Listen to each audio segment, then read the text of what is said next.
तो आज का मेरा टॉपिक सिद्धांत ज्योतिर्गणित में अथ पर्व संभव ज्ञान माह अर्थात पर्व की संभावना है। इसमें हम सपात सूर्य, सर, भोगांश और विषुवांश भी पढ़ेंगे।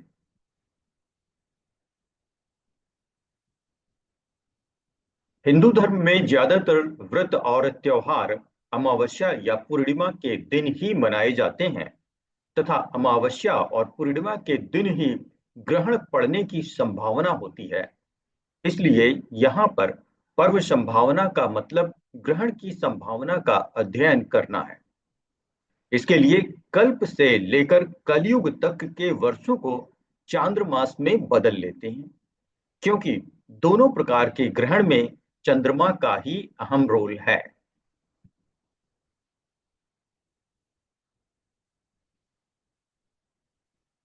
कलिगत वर्षों को 12 से गुणा करके चैत्रारंभ से गतमास संख्या को इसमें जोड़कर पृथक स्थापित करें तो कलिगत वर्षों को, जो कलयुग तक जो बीते हुए वर्ष हैं, कहां से, कल्प से लेके उनको 12 से गुणा करने का मतलब है उनको हम महीने में कन्वर्ट करना चाह रहे हैं, क्योंकि एक साल में 12 महीने होते हैं। और फिर हम ये भी बता रहे हैं कि जो वर्तमान वर्ष चल रहा है वो पूरा वर्ष तो हम लेंगे नहीं। जिस मास में आप हैं, कैलकुलेशन कर रहे हैं, तो चैत से देखिए कि वहां तक कितने मास बीत चुके हैं, उसको भी उसमें जोड़ दीजिए। तो आपका फार्मूला बना कलिगत आब्द गुणे 12 धन चैत्रगत मास बराबर मना आ।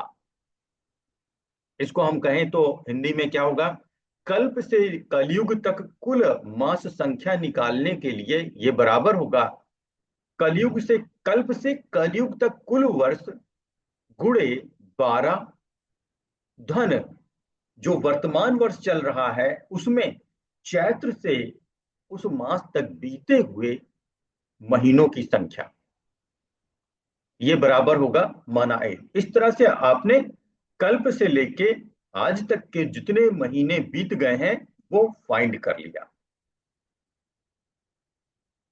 अब आगे इसमें दिया है, इसको जो आपको आ प्राप्त हुआ, आ का मतलब ए, इसको 2 से गुणा करने से प्राप्त फल का 898वां भाग इस गुणनफल में से कम करके 65 से विभक्त करने से प्राप्त फल।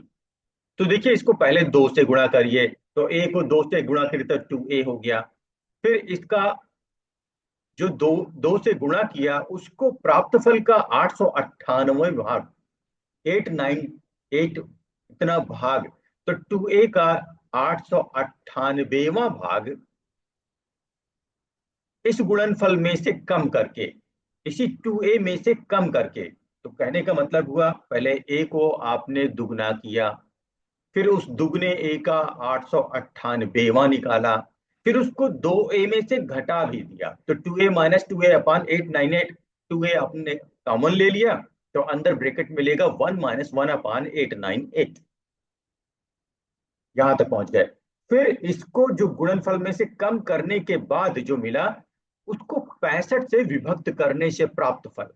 अब ये जो आपको प्राप्त हुआ है इसको अब 65 से भाग देने पे प्राप्त फल को ए में जोड़ने पर, ये भी आगे लिखा है, 65 से विभक्त करने से प्राप्त फल को पृथक स्थापित, जो ये आ को अलग स्थापित किया था, इसी फल में युक्त अर्थात ऐड करने से चांद्रमास प्राप्त होते हैं।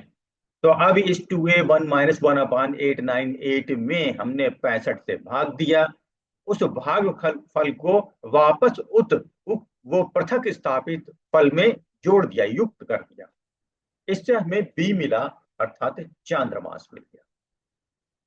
ये आप चाहे इधर से देख लें या इधर, इसमें से कुछ स्टेप मिसिंग है, इसलिए हमने इसको इधर डिटेल इसमें कर दिया। It's like an rough work. तो कल्प से लेके कलयुग तक के सारे वर्षों के 12 से गुणा करके फिर जो वर्तमान वर्ष है उसमें कितने महीने बीत गए हैं उसको भी उसमें जोड़ के ए बनाया।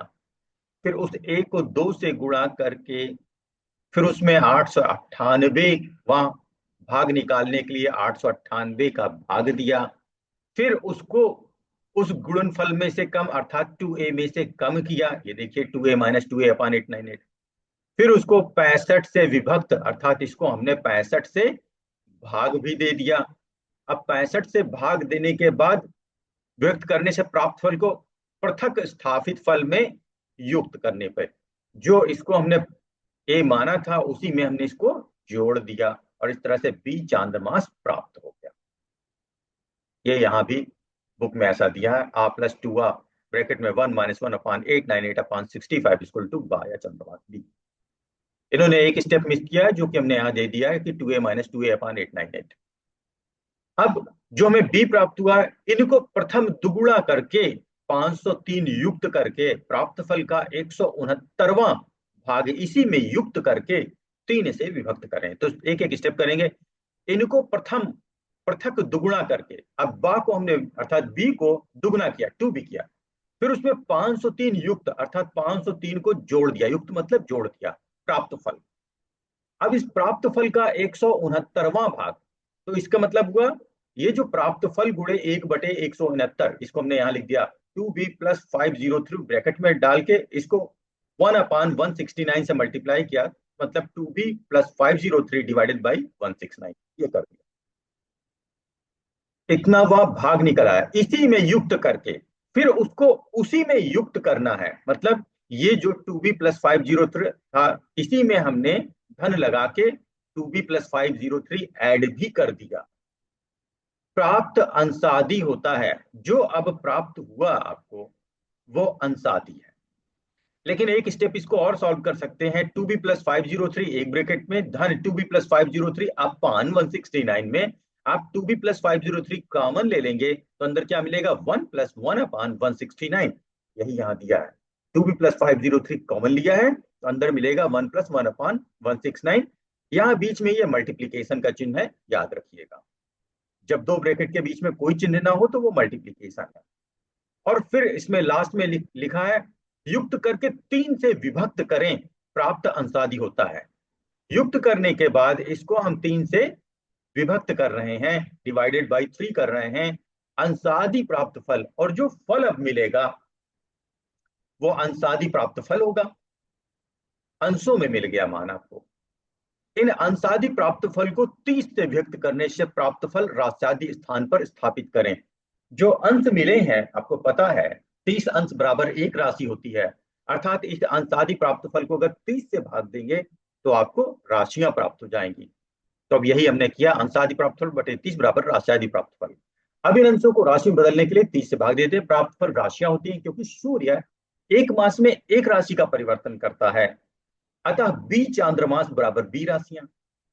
जो आपको ऊपर बी मिला था ये बी चांद्रमास, और एक महीने में सूर्य एक ही राशि अर्थात 30 डिग्री चलता है, 30 डिग्री चलता है और एक राशि बनाता है, एक राशि का परिवर्तन करता है।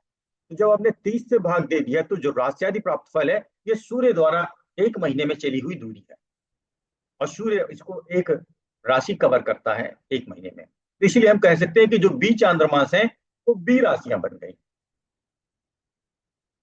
तो आपको राशियां प्राप्त हो गई, और ये एक्चुअली में बी राशियां हैं जिनको हम बी चांद्रमास कहते हैं। तो राशि स्थान पर पूर्व प्राप्त मासों को क्षेपित करें, इस प्रकार करने से शपात सूर्य प्राप्त होता है। तो जब 30 से भाग दे दिया आपको राशियां प्राप्त हो गई। अब इन राशियों में क्या करें, बी फिर से जोड़ दें, राशियादि प्राप्त फल। हमने बताया था कि राशियां जब मिल गई तो सूर्य के रिस्पेक्ट में ये क्या हो गए, एक एक महीने हो गए हैं, क्योंकि सूर्य एक महीने में एक ही राशि कवर कर पाता है। तो राशियादि प्राप्त फल सुनने में तो ऐसा लगता है कि इसका यूनिट राशि है, पर एक्चुअली में सूर्य द्वारा एक महीने में कवर की हुई डिस्टेंस है, ये सूर्य का एक महीना है, प्लस बा कर दिया। बा क्या है हम ऊपर निकाल चुके हैं, ये चंद्रमास है। तो जब अब ये दोनों की यूनिट समझ में आ गई, ये दोनों ही मास हैं, इनको ऐड करने पे आपको मिलता है सपात सूर्य, अर्थात प्राप्त राशियां धन बी राशियां बराबर शपात सूर्य। अब क्या है, इस सपात सूर्य के भुज मान को प्राप्त कर उसको अंश में बदल लें। यदि ये भुजांश 14 अंश से अल्प हो तो चंद्र ग्रहण संभव होता है। इस सपात सूर्य के भुज मान को प्राप्त करें। देखिए भुज मान प्राप्त निकालना पहले सेमेस्टर में हमने पढ़ाया है, ग्रह लाघव में जहां पे भुज कोटि मान आनयन हम एक चैप्टर ही पूरा था। तो आपको शायद याद हो, जब इस तरह के डायग्राम में सूर्य कहीं पे प्रथम चतुर्थांश अर्थात पहली तीन राशियों में कहीं पे है, तो भुजमान निकालने के लिए ग्रह की स्थिति minus zero axis. Zero axis क्या है? जहां से मेष राशि की शुरुआत होती है, तो हम लिखेंगे वहां पे जीरो। इसलिए वहां पे ग्रह का मान ही भुज हो जाता है, और फिर उसको अंश में बदलने के लिए 30 से गुणा कर देते हैं। जब द्वितीय चतुर्थांश में जाता था, यहाँ कर्क की शुरुआत से कन्या के अंत तक, तो अब ग्रह आगे है, ग्रह आगे है, यहाँ पे कहीं सॉरी ग्रह पीछे है। और वो वर्टिकल एक्सिस जिसे हम कहते हैं मेष से लेके कन्या को जोड़ने वाला, दोनों संपात बिंदुओं को जोड़ने वाला वाई एक्सिस, अब वो वाई एक्सिस आगे है। इधर जीरो एक्सिस बोलते हैं क्योंकि मेष की शुरुआत जीरो होती है। इधर वाई एक्सिस को हम बोलते हैं कन्या, 6 राशि। तो उस 6 राशि में से ग्रह की स्थिति को घटा देते हैं, क्योंकि ग्रह पीछे है और वो वर्टिकल एक्सिस आगे है। तो आपको भुज का मान प्राप्त है। हमने ये रिवाइज करने के लिए बोला है, आप वहां से फिर से रीड कर लेंगे। तो आपने उसी भुज मान को प्राप्त किया। अब पूरा हम डिटेल नहीं बताएंगे। शपात सूर्य मिलने के बाद सूर्य की आपको कोई पोजीशन मिलेगी, शायद 5वीं डिग्री 5 राशि पे हो, या हो सकता है कि 3 राशि पे या 2 राशि पे हो। तो उस हिसाब से उसका भुज का मान प्राप्त कर फिर उसको अंश में पूरा बदल लेंगे। जैसे 2 राशि 18 डिग्री दिया है, तो 2 राशि को क्या करेंगे, 30 30 60 हो गया, 18 जोड़ेंगे तो 60 70 70 और 78 अंश, पूरा अंशात्मक मान आ जाएगा। तो इस तरह से अंश में बदल लें। यदि ए भुजांश 14 अंश से अल्प हो, याद रखें, अब जब आपने अंश मान निकाल लिया भुज का, तो उसमें कंडीशन है कि यदि ये भुजांश 14 अंश से अल्प हो तो चंद्र ग्रहण की संभावना होगी, अन्यथा कोई संभावना नहीं। कम का मतलब 0 से लेकर 14 अंश के बीच में यदि सपात सूर्य का मान आ रहा है तो चंद्र ग्रहण की संभावना है, नहीं तो कोई चांस नहीं। अब यहां पे ये बात नहीं समझ में आ रही होगी कि यह सपात सूर्य क्या है। यहां सपात सूर्य का मतलब पात सहित सूर्य, और इसका मतलब क्या हुआ, सूर्य the point of intersection of sun on नाड़ी वृत्त। यहां पे हम पात का मतलब सूर्य का एक लंबा सा पैर अर्थात उसका एक लंब डालें इस पे, नाड़ी वृत्त पे, और जब यह 14 डिग्री से कम होगा तभी ग्रहण की संभावना होती है। ऐसे देख लें, आपको पता है सूर्य क्रांति वृत्त पे चल रहा है, और ये क्रांति वृत्त जब नाड़ी वृत्त को काटती है तो उसे संपात बिंदु कहते हैं। यहाँ पे पात का मान, संपात वर्ण इसीलिए बना है, यहाँ दोनों का पात एक हो गया, दोनों कटान पे आ गए हैं, तो संपात मान 0 हो गया है। इसी को वर्नल इक्विनॉक्स और स्प्रिंग इक्विनॉक्स कहते हैं। तो यहाँ पे 0 मान है पात का। धीमे धीमे सूर्य आगे बढ़ जाएगा क्रांति वृत्त पे, नाड़ी वृत्त से दूरी उसकी बढ़ती जाएगी, और ये परम क्रांति मान 24 डिग्री के आसपास, 23.5 डिग्री लिखा है एग्जैक्ट, ये मैक्सिमम जाता है। तो इसी में इन्होंने बताया है कि जब ये 0 से 14 के बीच में होता है तभी पर्व की संभावना होती है, ग्रहण की संभावना होती है। जैसे ही सूर्य का मान 14 से 23.5 के बीच में होता है, फिर कभी भी ग्रहण पड़ नहीं सकता उस दरमियान में। चंद्रमा भले ही नोड पे आ जाए अर्थात राहु केतु एक पॉइंट पे आ जाए, फिर भी ग्रहण नहीं पड़ेगा, क्योंकि सूर्य, चंद्रमा और पृथ्वी तीनों का रोल होता है, तब जाके ग्रहण पड़ता है। अगर इसमें से एक भी डिस्टर्ब है तो ग्रहण नहीं पड़ेगा। अभी हम बात सूर्य की कर रहे हैं कि सूर्य का मान जब 0 से 14 उसका पात का मान होगा तभी पर्व की संभावना अर्थात अमावस पूर्णिमा की संभावना है, अन्यथा नहीं है। तो पात, जिसे हम नोड भी इंग्लिश में कहते हैं, तो path are the node are the point on the ecliptic plane are the celestial equator plane where a planets orbit crosses. These are always 2 in number. जैसे सूर्य यहां से निकला फिर यहां अंदर क्रॉस किया, नाड़ी वृत्त को 2 जगह काटा, तो दो हो गए, एक हुआ स्प्रिंग इक्विनॉक्स, दूसरा हुआ ऑटम इक्विनॉक्स। इसी तरह से चंद्रमा भी करता है। चंद्रमा क्रांति वृत्त को दो जगह काटता है, तो उसके दो पाथ बनते हैं क्रांति वृत्त पे। उन्हीं को हम राहु और केतु कहते हैं, ascending node and descending node कहते हैं। हर ग्रह के पाथ बनते हैं, क्योंकि हर ग्रह इस नाड़ी वृत्त को काटेगा, क्योंकि पाथ का मेजरमेंट हम नाड़ी वृत्त से करते हैं। यहाँ पे भी देखिए, नाड़ी वृत्त और इक्लिप्टिक के बीच लिया है पाथ का मान। These are always two in number. One where the planet is ascending, the other one where the planet is descending. Their pair will always opposite to each other. और इनका पेयर हमेशा एक दूसरे से अपोजिट होगा, अर्थात 6 राशि के अंतर पर होगा। इसीलिए राहु एंड केतु हमेशा एकदम अपोजिट प्लेस होते हैं, 6 राशि के अंतर पर होते हैं और एक दूसरे को देख रहे होते हैं। And their motion is opposite to the planets motion. और अगर प्लैनेट इस डायरेक्शन में जा रहा है तो उसके पाथ उसके अपोजिट डायरेक्शन में जाएंगे। As seen from the earth, the nodes moves along the ecliptic from east to west. और पृथ्वी से देखने पे नोड ऐसा लगता है कि वो ईस्ट से वेस्ट की तरफ जा रहे हैं। तो ये पर्व संभावना थी, और इसमें हमने कैलकुलेशन करके बताया सूर्य के लिए जब सूर्य का पाथ 0 से 14 के बीच में होगा तभी पर्व संभावना होगी। भारत में सारे पर्व ज्यादातर अमावस्या और पूर्णिमा को पड़ते हैं, इसीलिए इस चैप्टर का नाम पर्व संभावना दिया गया है, क्योंकि हम यहाँ ग्रहण को जानना चाहते हैं कि ग्रहण उस दिन पड़ेगा कि नहीं पड़ेगा। अगला टॉपिक, क्योंकि अब ग्रहण को हम स्टडी करने के लिए इस चैप्टर को पढ़ रहे हैं पर्व संभावना, तो हमें यह भी पता होना चाहिए कि सूर्य पृथ्वी तथा चंद्रमा के बीच में कोणीय झुकाव कितना है। आप यहाँ पे देख सकते हैं कि पृथ्वी के नाड़ी वृत्त के पैरेलल में एक नाड़ी वृत्त बना हुआ है जिसे इक्वेटोरियल प्लेन कहते हैं। देखिए, पृथ्वी का इक्वेटर है, उसी के पैरेलल में इक्वेटोरियल प्लेन है। इसी को, क्योंकि ये पूरे ब्रह्मांड में फैला मानते हैं, इसलिए इसको सेलेस्टियल इक्वेटोरियल प्लेन कहते हैं।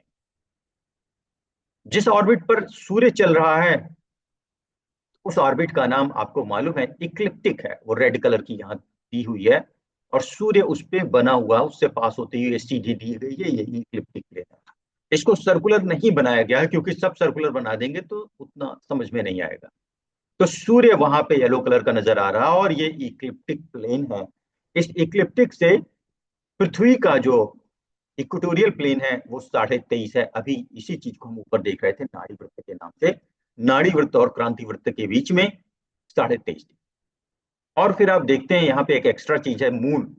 मून का पाथ इक्लिप्टिक से क्रांति वृत्त से 5 डिग्री और ऊपर है। 5 डिग्री का चंद्रमा का और भी ज्यादा विक्षेप है। तो कोणीय झुकाव की गणना क्रांति वृत्त से की जाती है।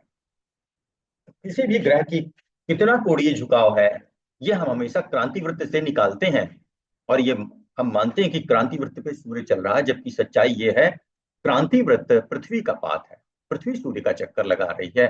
पृथ्वी के ऑर्बिट को ही क्रांति वृत्त कहते हैं, पर एस्ट्रोलॉजी में जियोसेंट्रिक मानते हैं, इसलिए हम ये मानते हैं कि सूर्य उस पाथ पे है, और इसीलिए हम सूर्य का होने के कारण उसको महत्व देते हैं। और क्रांति वृत्त से सभी प्लैनेट्स के जो ऑर्बिट्स हैं उनका एंगुलर मान निकालते हैं, और उसी को हम कहते हैं कि ये इनका सभी ग्रहों का इससे क्रांतिपात है या क्रांति मान है।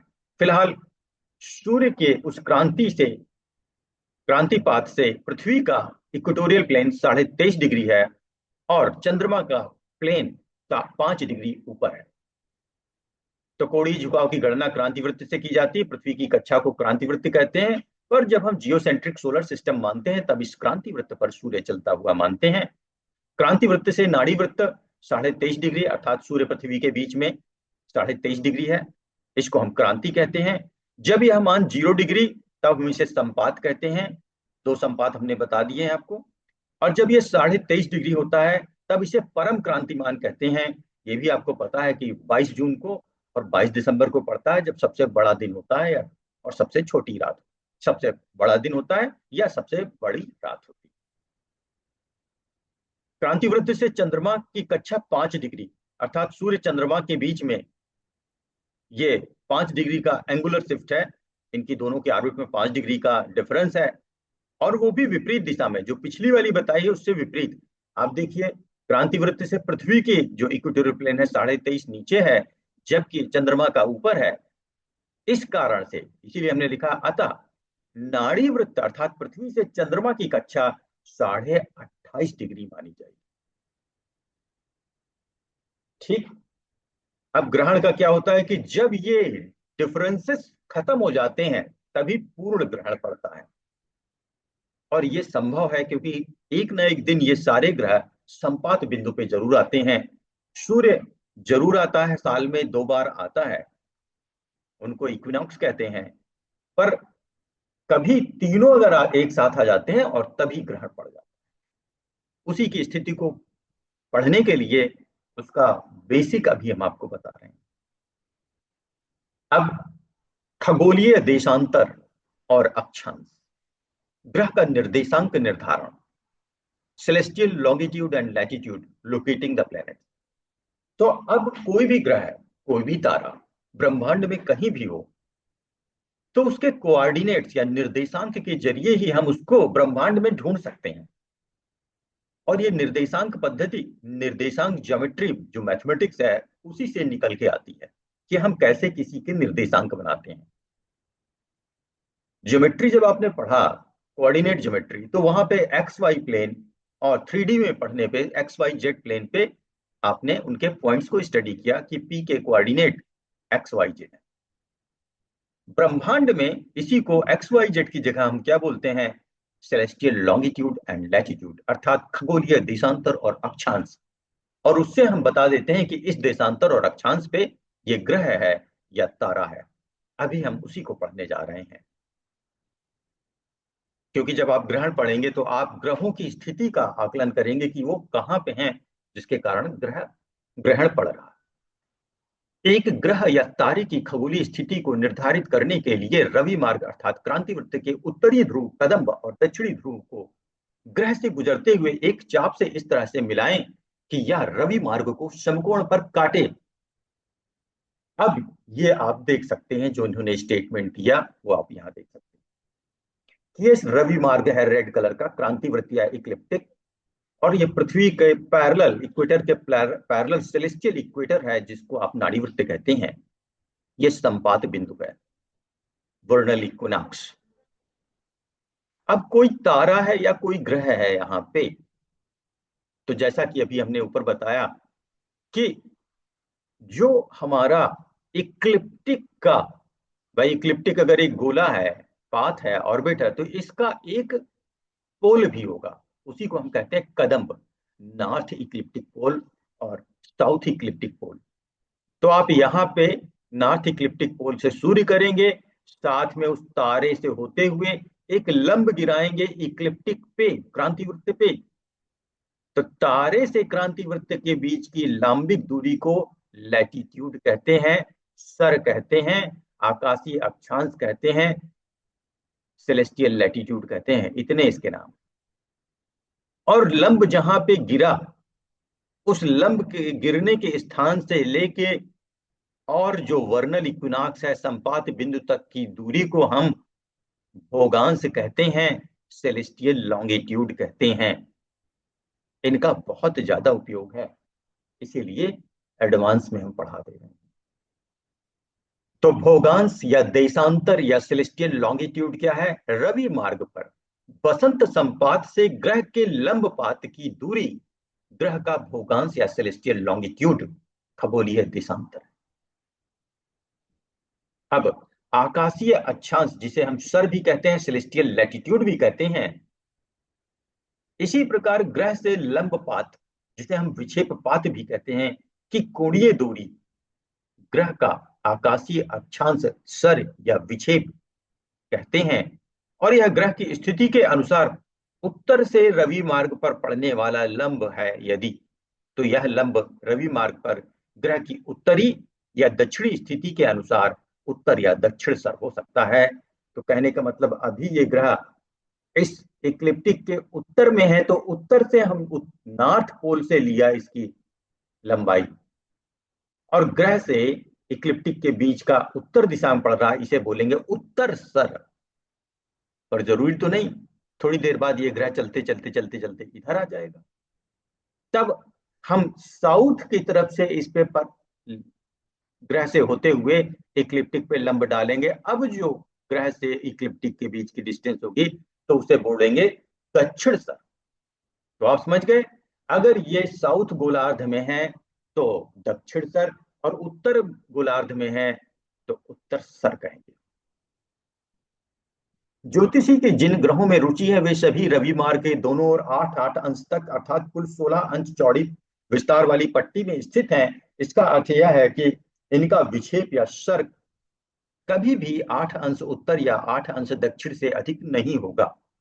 तो अगर कभी कोई आपसे एक ऑब्जेक्टिव क्वेश्चन पूछे कि दिए हुए 4 ऑप्शन में कौन सा सही है, और एक 5 डिग्री दिया है, बाकी के सब दिए हैं 8 डिग्री, 12 डिग्री, 15 डिग्री, तो आप 5 वाले को टिक करेंगे, क्योंकि आपको पता है कि 10, 12 या 15 डिग्री हो ही नहीं सकते, क्योंकि हमारे पास ऑप्शन क्या है, इक्लिप्टिक। अब जिसपे सूर्य चल रहा है उससे 8 डिग्री ऊपर और 8 डिग्री नीचे में ही नवोग्रह हैं। चंद्रमा 5 ही डिग्री पे है। तो कोई भी ग्रह का सर कभी भी उसकी मैक्सिमम डिस्प्लेसमेंट 8 डिग्री से ज्यादा हो ही नहीं सकता। इसीलिए कहा गया है कि कभी भी किसी ग्रह का सर 8 डिग्री उत्तर या दक्षिण से ज्यादा हो नहीं सकता, क्योंकि सारे के सारे ग्रह जिस जूडियक पे चल रहे हैं वो जूडियक का जो चौड़ा पट्टा है वो 16 डिग्री का है, 8 उत्तर की तरफ और 8 दक्षिण की तरफ।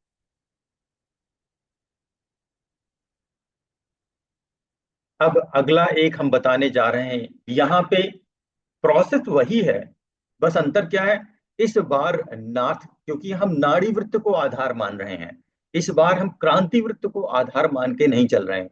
इस बार ग्रह के कोऑर्डिनेट हम ले रहे हैं विथ रिस्पेक्ट टू नाड़ी वृत्त।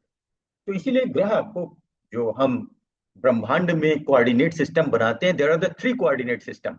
इसमें एक हम मानते हैं कि क्रांति वृत्त को मुख्य मान लेते हैं, दूसरे में नाड़ी वृत्त को मान लेते हैं, और तीसरे में हम पृथ्वी को मुख्य मान के करते हैं। ये जो क्रांति वृत्त है जिसपे सूर्य चल रहा है, नाड़ी वृत्त वो है जो पृथ्वी के विषुवत रेखा के पैरेलल है। तो अभी एक हम बता चुके हैं, दूसरा विथ रिस्पेक्ट टू नाड़ी वृत्त बताने जा रहे हैं। अब इस बार नाड़ी वृत्त के गोल का भी कोई पोल होगा जिसे नॉर्थ सेलेस्टियल पोल कहेंगे, तथा साउथ सेलेस्टियल पोल भी होगा। अब उस नॉर्थ सेलेस्टियल पोल उत्तर ध्रुव से स्टार से होते हुए एक लंब नाड़ी वृत्त पे डालेंगे, तो इसी को डेक्लिनेशन या दिक्पात कहते हैं। ग्रह से नाड़ी वृत्त का बीच का लंब दिक्पात या डेक्लिनेशन है, तथा ग्रह से उस संपात बिंदु तक की दूरी विषुवांश या राइट एसेंशन है। तो आप यहां देख सकते हैं विषुवांश और दिक्पात, राइट एसेंशन एंड डिक्लिनेशन। यदि हम खगोलीय उत्तर और दक्षिण ध्रुवों से मिलाने वाली एक ऐसी चाप खींचे जो ग्रह से गुजरते हुए खगोलीय विषुवत रेखा, इस बार क्रांति वृत्त नहीं, खगोलीय विषुवत रेखा को लंबवत बिंदु पर काटे, तो ग्रह से नाड़ी वृत्त पर लंब की कोणीय दूरी ग्रह का दिक्पात या डिक्लिनेशन होगा। किसी ग्रह का दिक्पात उस ग्रह की स्थिति के अनुसार खगोलीय विषुवत रेखा से उत्तर या दक्षिण की कोणीय दूरी पर होता है। खगोलीय विषुवत रेखा पर बसंत संपात से लंबपात की दूरी ग्रह का विषुवांश या राइट एसेंशन होता है। तो आप समझ गए, ये असेंशन हो गया, राइट एसेंशन, और ये दिक्पात या डिक्लिनेशन हो गया। अब यहां पे आप एक चीज देख रहे हैं कि ये जो डिस्टेंसेज हैं जिसको हम कहते हैं देशांतर रेखाएं, क्योंकि खगोल के 360 डिग्री, पृथ्वी का पूरा चक्कर लगाइए तो 360 डिग्री हो जाएंगे, और पृथ्वी अपना खुद का पूरा चक्कर लगाने में 24 घंटे लेती है। अर्थात 360 डिग्री घूमने में 24 घंटे लगे, तो अगर 24 घंटे से 360 में भाग दे देंगे तो 15 डिग्री आ जाएगा। तो इसका मतलब हुआ, चूंकि खगोल के 360 डिग्री 24 घंटों के बराबर है, इसलिए 360 बटे 24 बराबर 15 डिग्री विषुवांश के 1 घंटे के बराबर है। अतः 15-15 डिग्री की दूरी पर ये 24 वृत्ताकार याम्योत्तर रेखाएं हैं इन्हीं को होरावृत्त या आवर सर्किल भी कहते हैं। तो आपने देखा है, पृथ्वी जब भी बनी होती है, ऐसे पोल को जोड़ने वाली ढेर सारी रेखाएं होती हैं। ये अपनी मर्जी से मनमाना नहीं बना सकते, ये 24 ही बनती हैं। रूल है। क्यों? क्योंकि 24 का मतलब है कि उनके बीच का जो गैप आया, 1 घंटे का आया। और 24 मतलब 24 घंटे। और 24 घंटे में पृथ्वी वापस अपना पूरा चक्कर लगा के उसी बिंदु पे फिर से आ जाएगी। और वो 1 घंटे में कितना घूमती है? 15 डिग्री पृथ्वी घूम जाती है। इसीलिए इस 15 डिग्री को हम, 15 डिग्री से पास होने वाले इन वृत्तों को याम्योत्तर वृत्त या मेरिडियन लाइंस कहते हैं। आवर सर्किल के नाम से भी जानते हैं। हिंदी में होरा वृत्त भी कहते हैं। तो आज के टॉपिक में हमने पर्व संभावना पे पढ़ा है। और ये फाउंडेशन चैप्टर है।